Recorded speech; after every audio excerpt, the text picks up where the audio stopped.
सास और बहू का मुकम्मल किस्सा। एक छोटे से गांव में बीबी ज़ैनब नाम की एक बूढ़ी औरत रहती थी।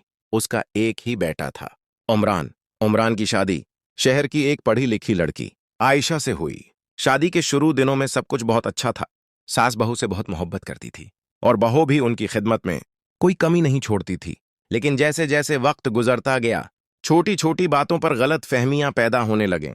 एक दिन ज़ैनब बीबी ने देखा कि आयशा ने खाना थोड़ा नमकीन बनाया है, तो उन्होंने कहा, बेटी, खाना थोड़ा ज्यादा नमकीन हो गया है।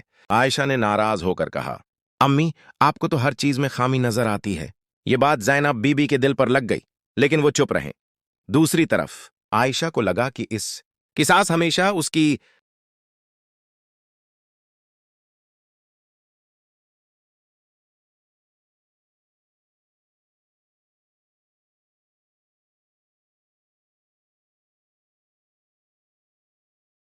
गलतियां निकालती हैं। यूं दिन बदन फासले बढ़ते गए। इमरान बीच में पसने लगा। एक तरफ मां की आंखों में आंसू, दूसरी तरफ बीवी की नाराजगी।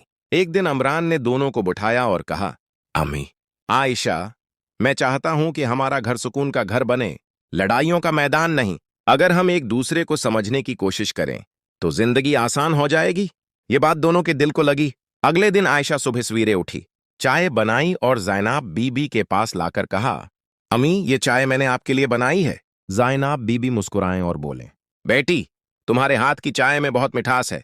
इस दिन के बाद दोनों में मोहब्बत बढ़ती गई। ज़ैनब बीबी ने बहू को अपनी बेटी की तरह समझना शुरू किया और आयशा ने भी सास को अपनी मां की तरह इज्जत दी। घर में खुशियां लौट आए। हंसी की आवाजें फिर गूंजने लगे। आखिर में ज़ैनब बीबी कहा करती थी, अगर सास बहू दोनों एक दूसरे को समझ लें तो जन्नत जमीन पर ही बन जाती है।